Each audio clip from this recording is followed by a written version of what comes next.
I started this challenge on a Monday morning at 8 o'clock with a cup of coffee and zero expectations. I tried to declutter my home at least 6 times in the last 10 years. 6 times. I pulled everything out of the hall closet. I made piles in the bedroom. I bought the fancy storage bins. And all 6 times, I stopped before I was done. The energy just evaporated. The piles became permanent fixtures. The house always won. I know that feeling of looking at a half-finished project and just quietly closing the door on it, hoping it will disappear. A quiet little surrender. Tell me in the comments, how many times have you started to organize your house and just stopped? No story needed. Just give me the number. I want to see I'm not alone in this. But the following Friday afternoon, just 5 days later, I sat on the floor in the middle of my living room, a room I barely recognized, and I cried. The sun was coming in the window, hitting the wood floor where a mountain of magazines used to be, and I could see the dust motes dancing in the light. It was so quiet. It wasn't a cry of sadness. It was the kind of cry that comes after you've been holding your breath for a decade and can finally let it go. Relief. The difference between attempt number 7 and those 6 failures wasn't my motivation. It wasn't some burst of willpower. It was the structure. And as a retired teacher, structure is something I should have understood a long, long time ago. So today, I'm not going to show you a checklist.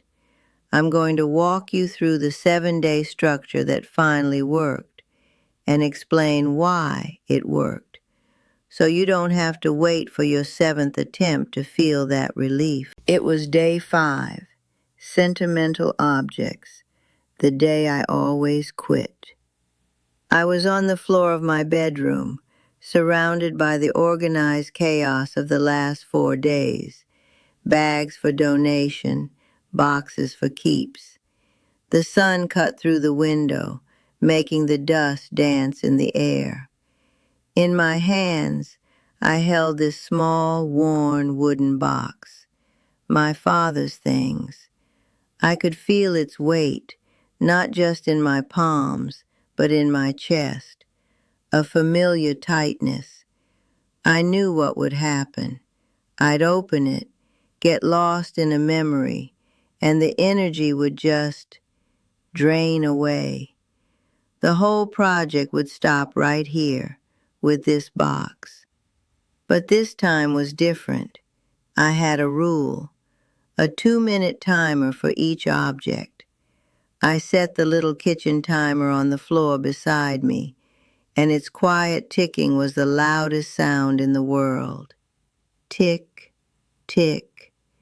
My hand hesitated over the latch. My fingers finally lifted the lid. I picked up his old reading glasses. The metal was cool against my skin. The earpieces still slightly bent to the shape of his head. I braced myself for that wave of grief, the one that usually pulled me under for the rest of the day. But with the timer ticking, my mind didn't have the space to spiral. It focused. A single sharp question cut through the fog. Beverly, do you need to keep these specific glasses to remember your father reading to you?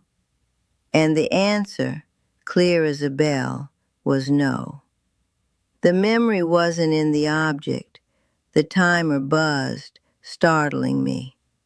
I gently placed the glasses in the donation box. I didn't feel loss. I felt light. And then I understood. I'd spent a decade believing I needed unlimited time with these things. The truth was, I just needed a container, a structure that honored the memory without letting me drown in it. My neighbor Martha saw me with a donation box on day 2. She's a retired nurse with this boundless, almost frantic energy, always a new project. Last month it was a balcony garden. This month a watercolor class. When I told her what I was doing, her eyes lit up. "Beverly, I'm doing it too," she declared. The next day I saw her hallway door propped open, the entire contents of her hall closet erupting onto the floor like a volcano of coats and old boots. 2 days later the pile was still there, but the door was closed. I saw her by the mailboxes. She just shook her head, deflated, and said, "I guess it just wasn't the right time." I saw my own 6 failures in that hallway pile.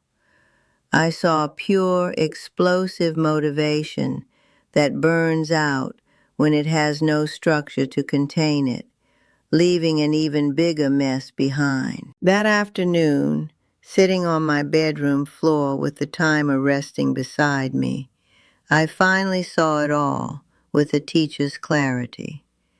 I saw my own 6 failed attempts, and I saw Martha's hallway pile, and I understood they weren't stories about a weakness of will.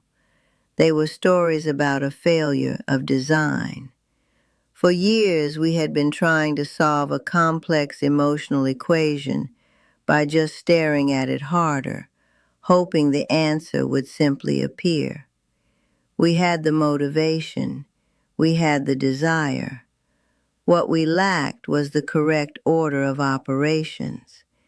We were trying to tackle the painful calculus of sentimental objects before we'd even mastered the simple addition of clearing a single countertop. This 7-day structure wasn't a test of my strength. It was a lesson plan, perfectly sequenced. And now, I'm going to walk you through that lesson plan, day by day, so you can understand why the order matters more than the effort. The lesson plan began not in the dark depths of a closet, but in the light of day, on the most visible surfaces of my home. The first habit was the visible surfaces mandate. The rule for day 1 was simple: clear every single flat surface. The kitchen counters, the dining table, the coffee table, the top of the dresser. My teacher's brain initially rebelled. This felt like tidying, not decluttering. The real problem was in the drawers, right? But I followed the rule. As I cleared the last stack of mail from the dining table, I felt the wood, smooth and cool under my palm. The room sounded different. There was a faint echo that hadn't been there in 20 years. It was a small, undeniable victory. You have to see progress to believe in it. The next morning, standing in that quiet kitchen, a new habit was born out of necessity. It was an emotional one, the one in, one out vow. The mail arrived, and with it, a glossy catalog filled with beautiful things for the home. The old Beverly would have sat down with a cup of coffee and circled a dozen items. My fingers actually tingled with the urge. But I looked around at the clear counters, at the peace I had just created, and I felt fiercely protective of it. The catalog felt like an intruder. I made a vow right then, standing by the recycling bin. For anything new that comes into this house, something of equal size must leave. It wasn't about deprivation. It was about curation. A clean house isn't empty. It's full of peace. Before I could tackle the chaos of my bedroom on day 2, the lesson plan called for a purely practical step, the staging area protocol. I had always made the mistake of pulling everything out and creating piles on the floor, turning an organized mess inside a closet into a disorganized mess all over the room. This time I took 3 empty cardboard boxes and lined them up in the hallway. I took a thick black marker, and the sound of it squeaking on the cardboard was deeply satisfying. I wrote in big, clear letters, "Donate, keep, trash." My impatience screamed at me to just start, to dive in. But this system wasn't about speed. It was about clarity. It turned the overwhelming job into a simple workflow, a sorting station. A good system is a map out of the mess. Then came day 3, and a habit that was purely emotional. The Great Clothing Summit. The rule was to take every single piece of clothing from every closet, every drawer, every storage bin, and put it all on my bed. Not section by section, everything. The sheer physical effort of it was staggering. I made trip after trip, the piles of forgotten sweaters and dresses I hadn't worn in a decade growing into a mountain. The bed actually groaned, the air filled with the faint, musty smell of things left in the dark for too long. I looked at that mountain and felt a wave of shame so profound I wanted to just pull a sheet over it and walk away. But you can't deny a mountain. It transformed the vague idea of too many clothes into a physical truth. You can't understand the scale of a problem until you hold it all at once. Let's be honest. What's the one category of stuff in your house you dread tackling the most? For me, it was clothes. What is it for you? Tell me in the comments. After the emotional weight of the clothes, day 4 was a welcome shift back to the practical. It was time for the paper reckoning. I went through the house with a laundry basket, gathering every piece of paper that wasn't in a file cabinet. Old mail, magazines, receipts, my son's report cards from 1985, stacks of expired coupons. The pile was enormous. The sensory experience of that day was the sound, the low, constant hum and grind of my paper shredder. It ran for nearly an hour straight. My resistance to this task wasn't emotional. It was the sheer mind-numbing boredom of it. But as the basket of paper shrank and the bag of shredded strips grew, I felt a strange lightness in my head. I hadn't realized that stack of paper was a stack of postponed decisions I was carrying around. Clutter isn't just what you see. It's the decisions you've been putting off. Within that paper pile, I found a smaller, more treacherous category, my son's old school projects. A clay dish with a thumbprint still visible, a drawing of our family where I had 6 fingers. This required a new, more delicate habit, a mantra I had to repeat to myself over and over. The memory, not the object. My hand hovered over a macaroni picture frame, and a voice in my head, the voice of a guilty mother, screamed, "You can't throw that away. He made that for you." It felt like a betrayal. I closed my eyes, held the lumpy frame, and said the words aloud. The memory, not the object. And in my mind, I saw him so clearly. 7 years old, tongue sticking out in concentration, a dab of glue on his cheek. The memory was perfect. The macaroni frame was just a dusty trigger. Love is in your memory, not in your storage unit. By day 5, I was dealing with the things I had decided to keep, and that led to the next practical habit, the container principle. I was on the floor with my knitting supplies, a chaotic rainbow of yarn, needles, and pattern books. My first instinct, the one I'd followed for decades, was to go online and buy more storage. A bigger set of drawers, a taller shelving unit. I was always trying to expand the container to fit the clutter. But the lesson plan was strict.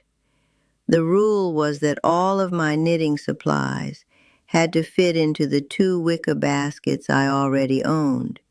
No exceptions. This forced me to be honest. It wasn't about what I might use one day if I decided to knit a sweater for everyone I know. It was about what I would actually use in my real life, right now. Your space should dictate your stuff, not the other way around. And that brought me to the habit I dreaded most, the one that had stopped me 6 times before, the 2-minute sentimental rule. You already know how it began, with my father's box. But it applied to everything that day. Every faded photograph, every inherited teacup, every birthday card I'd ever received. For each item, I set that small kitchen timer. Its quiet, insistent ticking became the heartbeat of the day. My soul rebelled against it at first. It felt cold, disrespectful. How could you put a time limit on grief, on love, on memory? But the timer did something I never expected. It didn't rush the feeling, it focused it. It kept me from spiraling into a long, sad story, and instead forced me to ask one sharp, honest question. Do I need to keep this physical thing to hold on to the love it represents? Often, the answer was no. A boundary doesn't diminish a memory. It honors it. If you've ever felt that strange lightness after making a hard but necessary decision, just write lightness in the comments. I want to know I'm not the only one. After the emotional marathon of day 5, I was exhausted. The major work was done, but small pockets of disorder remained. The tape measure left on a counter, a coffee cup on a box. My body wanted to collapse on the sofa and call it a day. But the lesson plan had one final practical habit, the daily reset. I set a timer for just 10 minutes. I walked through the house, not to declutter, but to simply put things back in their new, designated homes. I wiped the counters, fluffed the sofa pillows, and put the boxes in the hall for pickup. It wasn't about achieving perfection. It was about resetting the space to 0, honoring the work I had done, and ensuring that I woke up the next morning to a feeling of accomplishment, not to the messy leftovers of yesterday's victory. Don't let today's progress become tomorrow's clutter. On the 7th and final day, there was no more sorting, no more shredding, no more timers. The last habit was purely one of feeling, the curation walkthrough. The instruction was to walk through my home as if for the first time, as a visitor in a peaceful gallery. It felt a little silly, but I did it. I took off my shoes and felt the clean, smooth wood floors under my feet. I noticed the way the afternoon light fell, uninterrupted, across the living room rug. I wasn't just seeing an absence of clutter. I was seeing the presence of my choices. The single vase on the mantel, the 3 books by my bed. Each item was there because I had intentionally decided it belonged in the life of the woman I am today. My home was no longer a storage unit for my past. It was a reflection of my present. An organized home isn't about what's gone. It's about what you can finally see. For decades, I believed my house was full of stuff. You know, old furniture, clothes I never wore, boxes of my son's drawings. But after that week, I understood I was wrong. My house wasn't full of things. It was full of postponed decisions. Every single stack of mail on the dining table was a decision I hadn't made. Every dress hanging in the back of the closet was a decision I hadn't made about who I was anymore. The mess was never the real problem. It was just the symptom.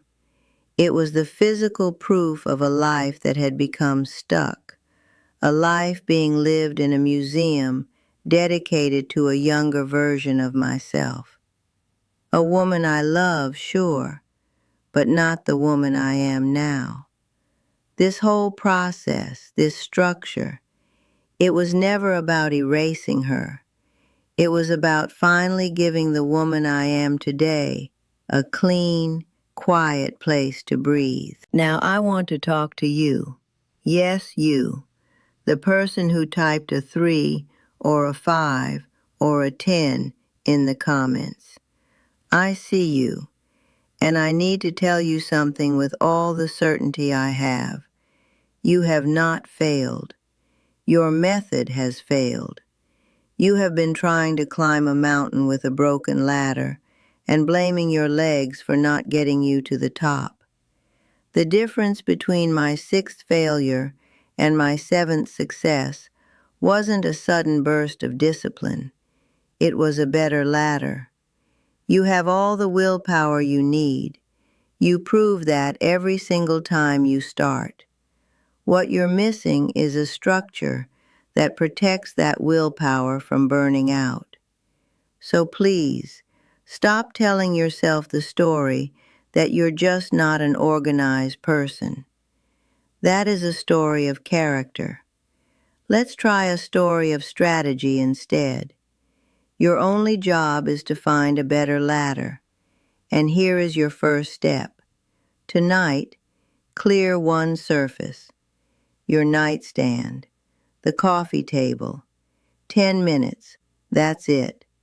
Prove to yourself that a visible result is possible. I'm sitting here in my living room in this quiet afternoon light, the same light I saw that Friday when I cried on this very floor. I understand now that I wasn't just crying because the house was clean. I was crying because my home finally felt like it belonged to the woman I am today, not a museum for the woman I used to be. I look around and I see space. This whole challenge was never about getting rid of your past.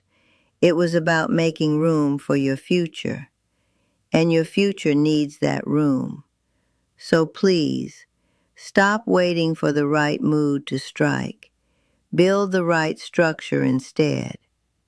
If this idea made something click for you today, perhaps you could share this with one person you know who is fighting this same quiet battle. Because a better ladder is always easier to build together.